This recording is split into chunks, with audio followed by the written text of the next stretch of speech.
Egaa waan hunda wajjannee geessineen booda asitti qursii bunaa akkuma baratame maashaallah tabaarakallaa iddoo takka mi'aa hedduu namatti tola. Haaluma salphaa ta'een eelee daabboo keessatti bilcheessee baaseetii jira. Ammaan tana immoo akka hin daalachoofne zayitii xiqqoo dibaa jira. Itti aansuun immoo ani fakkeenyaaf jechuudha kireemii gosa hedduutu dalagamuu danda'ama. An garuu kan mana jiru fayyadamee dalagee jira jechuudha. Waa sadii qofa fayyadamee garuu harcee yookaan paawudarii kireemii hin fayyadamne jechuudha. Haala kanaan illee fayyadamuu dandeenya waan ta'eef haaluma salphaa ta'een mana keenya keessatti maashaallah tabaarakallaa hedduutu akka namatti tola. Yaala ijoollee teessanii dalagaa jummaa bareeda waliin dabarsinaa turtii bareeda kana wajjin qabdan wanta akka shakkii hin qabu. Assalaamu alaikum warahmatullahi wabarakaatu. Jirra jirtuu hordoftoota siimbootu hundi keessanuu akkam jirtan fayyaa keessanii alaamaan isaa namni keessan dalagaa maal fakkaatu hin jecha na bira bareedullah alhamdulillah maashaallah tabaarakallaa kunoo dhumarra kana fakkeessiniiti jirra. Egaa wanni hunduu wajjatameeti kan kanatti qophii ta'u miti hordoftoota kiyya shamarran keenya kanaafuu akkana qopheessuun dura hojii wajjumaan hojjannaa na waliin koottaa laayik sheer gochuu hin dagatina. Amma asirraa eegala jechuudha viidiyoon jalqaba fuula kiyyaaf maaksii dalagaa jira mee na waliin tura. Egaa akkamitti akka hin gammadeen agarree ifaan hin jiru ture amma akkuma tasaa meeqoo jedhee kaata eegabeettanii yoo ibsu ifaan dhufee jira laga. Kanaafuu amma kallattii maan dura meeshaalee ta'u ordarii ijoolleen irraa godhatte shiitiif shaarpiitu jira ture akkasumas shaalii abbaa ofiiti uffata suufaa fa'a jira ture isa baasuu eda ture amma garuu dafee waan hojjetu jira jechuudha laqan hojjechuu fi hundi keessanuu bakka hojjetanitti baga guyyaa jaalatamaa guyyaa jumu ati rabbiin nagaan ittiin isin ga'e isin jecha faafaa jedhaa dabarsaan isin jaa amma kallattii maan kuni qasiidaa fi irdii walitti godhuudhaan kunu xiqqoo siyaanan qaba fuula kiyya dibadha jechuudha. Alhamdulillah narra babbadee jira fuula kiyya irratti gugurraachate garuu natti deddeebi'a gisee tokko tokko amma fakkeenyaaf inni bakka inni irraa hin banne kaameraa keessatti malee daayirektiilii kana caalaa mul'ata jechuudha. Kaameraa naga tokko nama ibsaanii beektanii miti. So bismillah ni dibadha. Egaa na waliin turtii bareedaa dabarsaa jummaan akkamisin birameesin akkamitti dabarsitanii ani egaa ka haga sa'aatii kana sa'aatiin kunoo xiqqaate sa'a 3 ganama ka'ee waan dalagamu daddalagee ijoollee mana barumsaa ergee meeshaa kaarraa kakkaasee ammaan tana kunoo viidiyoo hojjetuuf deemaa jira jechuudha. Egaa sa'aatii haga 4 akka dabarsee jechuudha egaa bareedee sa'aatii hafee mootuu haga tokko wajjin dabarsina. Isin haga xumuraatti na waliin tura isinillee waan mana qabdan fuula keessaniif akkuma nyaata garaa keenyaaf qopheeffannu. Egaa fuula keenyaaf illee nyaata qopheessuun barbaachisaadha. Akkanattuu qopheessineetu hin ta'u jechuun fuulli namaa hedduutu akka nama bada. Wallahi laazim keessattuu nama diimaa taatan taanaan bakka baay'ee takka namarraa fokkata yoo fuulli nama bade namni diimaa jechuudha. Anaan madiqqishuma waan irratti wanni ana rakkisu immoo dhugaa dubbachuuf du'aayi na barbaachisa waan du'aayi barbaachisu isinii galaa mee akkana jedhe isinii gala jedheetii yaada. Kanaaf hundi keessanuu du'aayi naaf godha. Hundi keessanuu jechuudha hordoftoota kiyya maal jennee du'aayi sii goonuu hin jedhina waan isinitti tola jedhaa duniin du'aayi naa godha. Fuula keessanillee akkanatti waan akka qasiilaa waan akka irdii waan akka harcee buna dibachuu hin dagatina. Hijaabni na jalaa bada hijaaba gurraacha kana hedduu jaaladha hijaaba ta'ee uffata gurraacha baay'ee jaaladha garuu hijaabni gisee baay'ee na jalaa bada jechuudha onni kana gisee dibadhu gisee tokko tokko maaksii nan dibadhu ka irraa ba'u miti wanni gurraachi immoo qabata akkanatti dibadhee geessee walitti deebina takka hijaaba kana dadhee fuula kiyya hundaa dibadhee walitti deebina ammallee turtiin keessan anuma wajjin haa ta'u viidiyoo kana immoo laayik sheer gochuu hin dagatinaan isin jaa. Egaa hordoftoota kiyyaa kana dibadhee kun amma ilaala asirra jala bu'eeti jira kana dibadhee ka'ee waan tokko waliin hojjannaa gara dhumaatirra yoo geessimootu jummaa deemnee salaannee deebinee uffatallee waliin kan baasnu ta'a shiitiif shaarbii babbareedaa na biratti argattanii darbannoon dabalatee kanaafuu karaa keessaatiin heloo siin hojjettanii maatii keessan ordarii gochuu dandeettan. Asumaan immoo ijoolleen baay'een obboleeyyan ta'e gammachiisuu barbaada korojoon si bira jira boorsaan hojjettan rakkoon qabu boorsaa babbareedaa akkuma ofii kiyyaa fayyadamutti bakka ofii kiyyaa fuudhu isin fichisiisuu danda'a jechuudha yoo isin ordarii na gootan. Kanaaf rakkina hin qabu. Meeshaan ammaan tana na biratti ofii kiyyaa mana kiyyaa gurguru shiitiif shaarbii minxaafii gishee sanillee na biratti argattanii dhiqqishuu san gatiin isillee baay'ee takka salphaadha. Isiin na bira ni jirti uffanni suufaa akkasumas shiitiif shaarbii shaaliin kun na bira jira gatii madaalawaan isinii kenna. Ka gabayaa irraa bitu qabamoo godhuu danda'u waanuma gabayaa irra jiruun isiniif bitu jechuudha hordoftoota kiyya. kanaaf hundi keessanuu viidiyoo kana laayikii sheerii subscribe gochuu hin dagatina dibadheetiin isinitti deebi'anatti hin tottollee kanaafuu ammallee anuma wajjin tura hin bahina wajjin oolla shaashambaa jedha mana keessatti faafaa jedha dabarsa hin dabbaramne isin ijaa hordoftoota kiyya wajjumaan bee dibadhee deebi'a.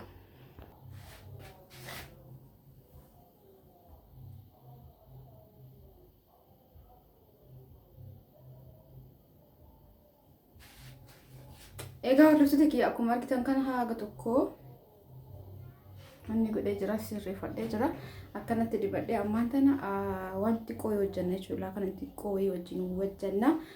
Egaa warroonni chaanala kana faarawaa taatan ammallee kaluu jirtanii dafaatanii subscribe godhaa maatii simboo ta'an sinjaa akkasumas ka online kanarratti akkuma beektan meeshaa babbareedaa majaliisa irraa eegalee meeshaa mana keessaa meeshaa xiqqoo kaasee haga meeshaawwan gurguddaa namoonni barbaadan hela jettanii ajajachuu dandeettanii yeroo baay'ee kan isin himuu fi baay'een keessan YouTube kanarra gadhiisaa waan hin jirreef na gaafattanii YouTube kanarratti ka vloogii garagaraa oolmaa garagaraa yeroo takka immoo haalatu na hin mijatin malee waan tokko ka waan beekurraa isinii qooduu wal gorfachuu waan tokko jira miti muuxannoo walirraa fudhachuutu jira. Kanaafuu xiqqoo isii biizii waan ta'uuf malee akkas yaada jechuudha hordoftoota kiyya.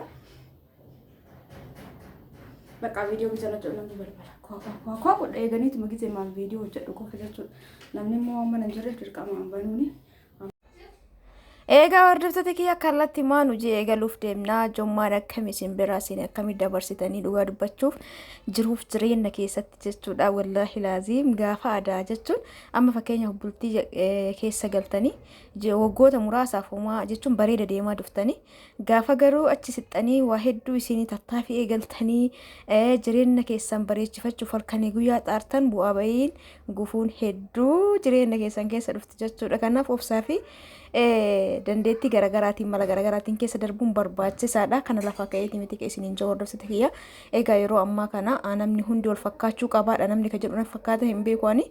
Kana jechuun kiyya namni tokko jechuun nama hojjetu kana nama badheetu nama jajjabeessa malee namni kuwwanii akkatu hojjetu hin barbaadan isaan fakkaattee akkatiitu barbaadani annaamsa guddaan isinii qaba shamarran kenna gaafa gara bultii seentanii bultii yookaan abbaa manaa keessan yookaan isin qofaa miti ka bultii keessan isin jalaa balleessu namoota badheetiin sababoota namoota badheetiin waa hedduu jechuudha wanni nun beekne hedduudha hundumaa furabbi nu waa eegu nu maraa jechuudha haamtuu nurraa haa qabu kanaaf hundi keessanuu jabaachuun dirqama keessan jechuudha gaafa wantoota garagaraatiin qormaatamtanii inuma jabaataa deemtan dhugaa isiniin jedhaan sirri jabaataa murkataa deemtan jechuudha. Kanaaf abdii kutattanii waan diqqottonni hin jedhina. Dhiifama waan dubbadhe kana keessatti shunkurtii quncisee daakee ture maashinii kana hedduu jaaladhee jira gizilama qofa gadi qabnaan maashaallaadha. Kunoo akkanatti daqqaq godhee isinii kana caallee bulleessuu dandeettanii yoo daftanii gizamata akkaan bulleessuu barbaadan kalamaat irra kaa'attanii yoo akka tokkotti irra yoo keettan maashaallaa hundumaafuu jaaladheeti jira. Ani waggoota dheeraaf maashinii xiqqoo takka fayyadamaa ture. Kana ta'uu isaan beekna jechuudha maashaallaadha. Asitti immoo foon aga tokko lafee fi gumaa isaallee garagaraatti cireeti jira. Asitti immoo ruuzaaf shunkurtii firii takkitti dhedheerisse ciree kaarotiitti faqa ruuza hojjedhaa deemu hojjetuuf jechuudha distii dhiqootanatti. Egaa jommaan maal fakkaatan isin jira obboleeyyan kiyya bakka jirtanitti dalagaa keessan irratti jabaadha. Dalagaa keessatti waa hedduu nama mudatuu danda'a. Garuu wanti tokko isin mudateef maa gizee dhibbe isin hin mudatin jechuudha. Abdii muruun isinirraa hin eeggamu.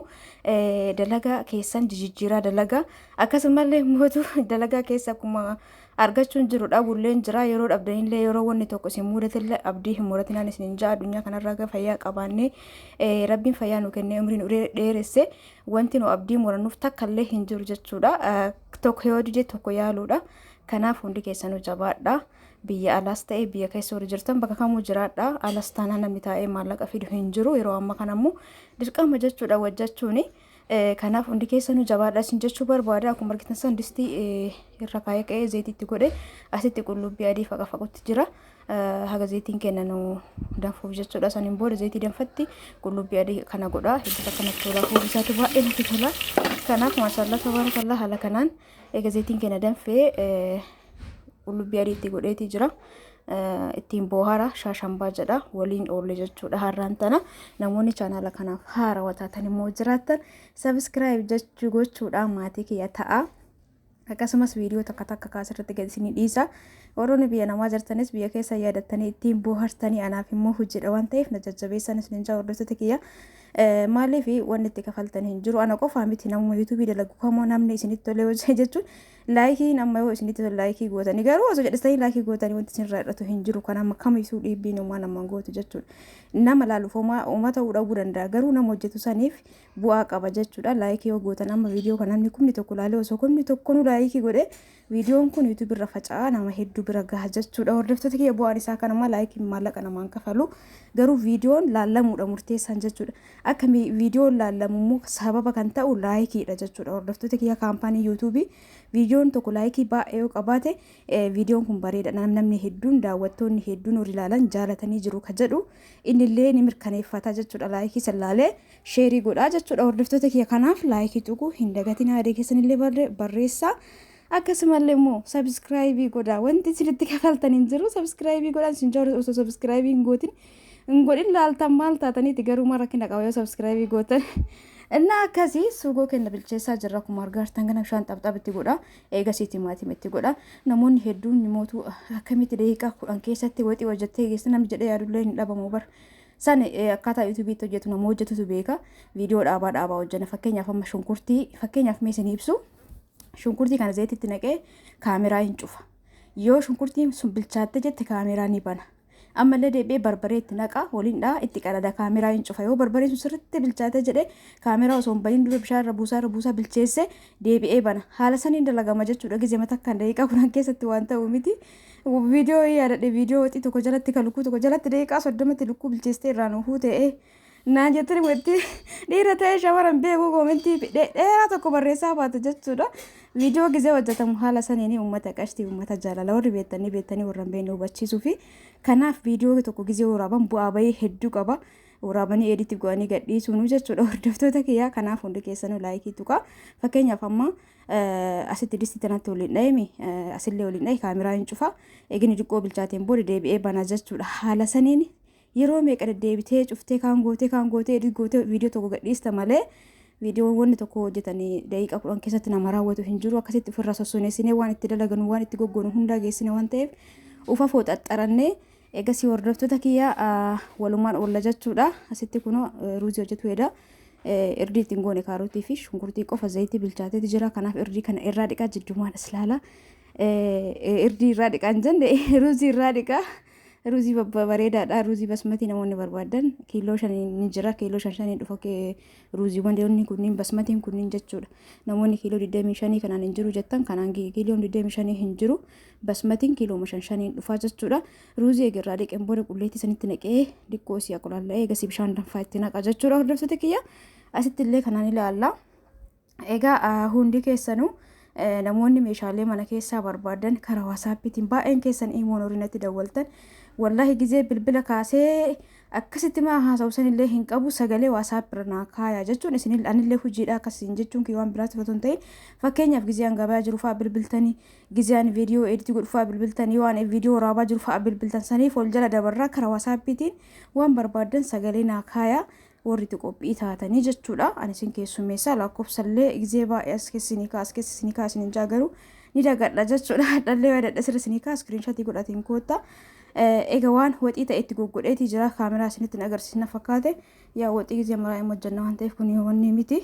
Asitti aannan godhee irshoo godhee harcee yookaan paawudarii yookaan mi'eessituu daabbootti godhee killee firii takkatti godhee sirriitti waliin dhahaa jira.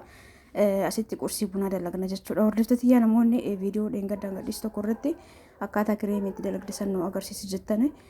Egaa kireemii gosa hedduun dalagama. Kireemiin aannaniif sukkaaraan akkasumas waan tokkotti dabaluudhaan qofallee ni dalagama. Akkasumallee paawudarii kireemiitillee ni dalagama. Karaa hedduun dalagama jechuudha. Hordoftoota kiyyaa amma ka salphatu isiniif dalaga ofii kiyyaa gizee dalagu isinitti agarsiisa.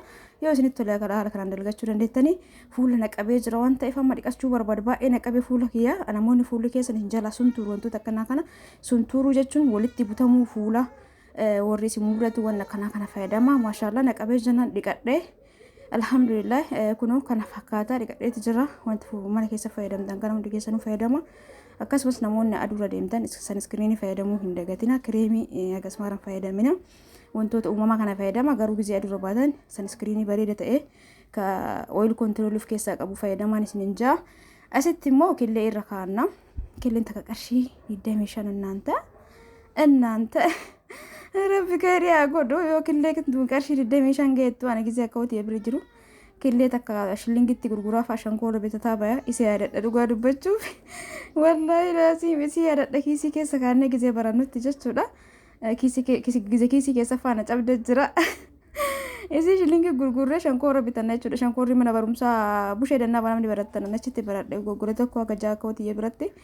Shankoorri kararra jira waan ta'eef killee guyyaa marraa kiisii keessa kaanee deemna jechuudha. Killee shilingii santu amma qarshii 25 garee haa ta'uti hundumaafuu inni yaadadhe waan ta'eef dubbadhe. Asitti kaakaoo warcee paawudarii kaakaoo kana sukkaaraa fi zayitii xiqqootti dabaluudhaan eega lixii san diriirseen booda irra dibaa kun jidduu isaa jechuudha. Kana jalaa kaakaoodha gubbarraan sukkaara eegasi zayitii baanee lalee xiqqoo si afuuraaf itti godha. Ani kana akka ofii fedhetti inni godha dalagaa jira hordoftoota kiyya. Wanta mana keessatti dalagattan akka barbaadan dalagachuu dandeettanii jechuudha. Namuu akkatti tole dalagata.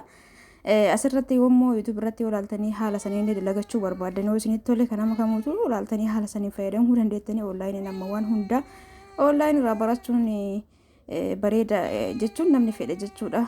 Wantoota garaagaraa akkaataa nyaatatti qopheessan nyaatota biyya alaa hunda barachuu dandeettan online irratti warri barsiisuu guutee jira waan ta'eef jechuudha.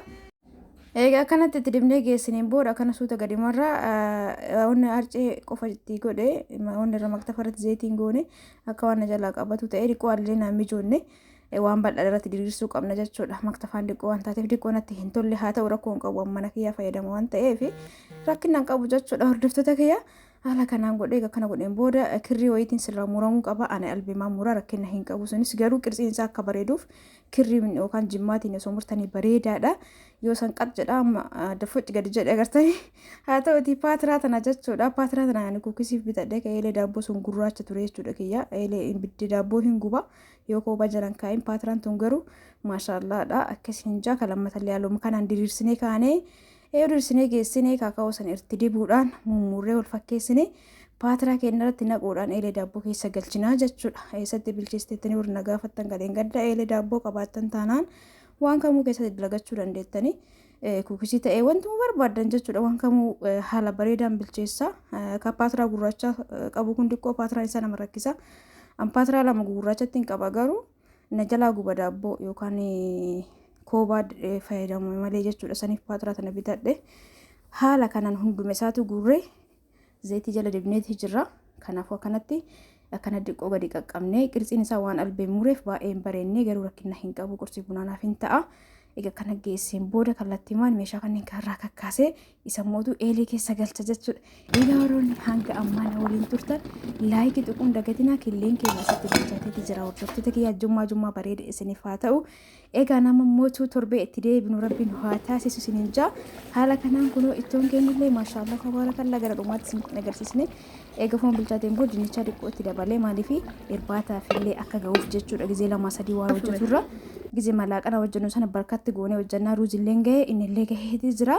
Asitti mootuu kireemii hojjanna jechuudha. Ammaan tana kireemii kana salphamatti mana keenya keessatti dalagnee fayyadamuu dandeenya.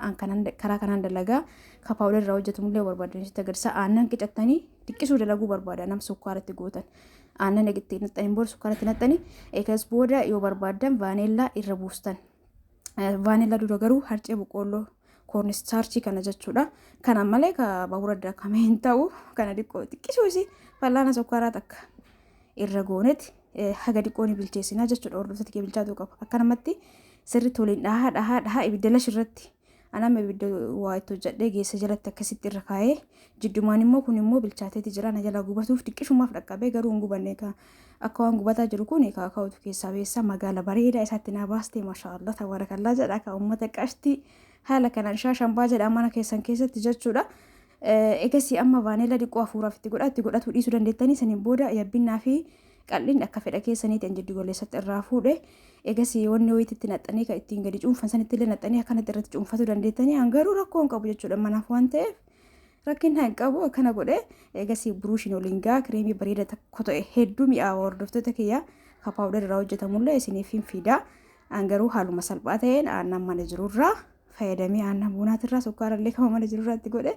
Kanaaf haaluma salphaatiin akkanatti irra deemna maashaallah tabaarakallaa ni jaalattan jedheeti yaada dalagaadhaan dhamaa isin jaa hordoftoota kiyya haala kanaan hedduun tolee jira jedduma kanatti immootu akkanatti kunoo viidiyoo noora biyya qabii jenna mootii viidiyoo guutumatti keessa nagalchite kututu meechuun jechuudha.